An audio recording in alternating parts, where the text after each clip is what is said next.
కోటి రతనాల వీణ. తెలంగాణకు సంబంధించి ప్రభుత్వం అనేక సందర్భాల్లో విదేశాల్లో పెట్టుబడుల కొరకు ఆహ్వానిస్తూ ఉన్నది. ఇప్పుడు ప్రస్తుత పరిస్థితుల్లో అమెరికా దేశానికి సంబంధించినటువంటి నియమ నిబంధనలు మనం పోవాలనుకునే విద్యార్థులకు ఆటంగా కలుగుతూ ఉంది. ఈ దౌత్య సంబంధాల్లో విదేశాంగ శాఖ తరఫున ఇటువంటి నియంత్రణ పెడతా ఉన్నప్పుడు భారత ప్రభుత్వం పూర్తిగా వైఫల్యం పొందింది. ఎందుకంటే ఇక్కడ నుంచి ఉపాధి కొరకో ఉన్నత విద్య కొరకో పోయేటువంటి పనిలో ఉన్నటువంటి వాళ్లకు ఇదొక పెద్ద ఆటంకం.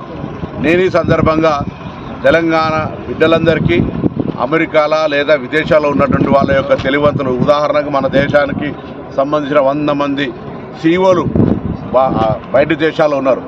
వాళ్ళ తెలివిని ఇక్కడ పెట్టి ప్రభుత్వాలు మీకు కూడా ఎర్ర కార్పెట్ వేసి ఇక్కడ ఆహ్వానం పలకడానికి సిద్ధంగా ఉన్నాయి.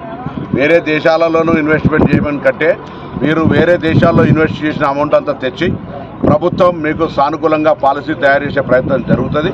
తప్పకుండా విదేశాల్లో ఉన్న వాళ్ళంతా కూడా వచ్చి ఈ తెలంగాణ రాష్ట్రంలో పెట్టుబడులు పెట్టి గ్రామీణ ప్రాంతాల్లో సెకండ్ టైర్ అంతా హైదరాబాద్ చుట్టే కాకుండా ఇటువంటి ప్రాంతాల్లో మేము ఇక్కడ రేపొద్దున ఇండస్ట్రియల్ ఎస్టేట్ ఏర్పాటు చేస్తానో లేకపోతే ఇతర రకరకాలుగా గ్రామీణ ప్రాంతాలకు విస్తరణ జరిగే విధంగా పారిశ్రామికరణ చేస్తూ ఇతర సాంకేతికపరమైనటువంటి అభివృద్ధిని చేయాలని ఈ యొక్క పరిస్థితులలో విదేశాల్లో ఉన్నటువంటి తెలంగాణ బిడ్డలందరికీ విజ్ఞప్తి చేస్తాను.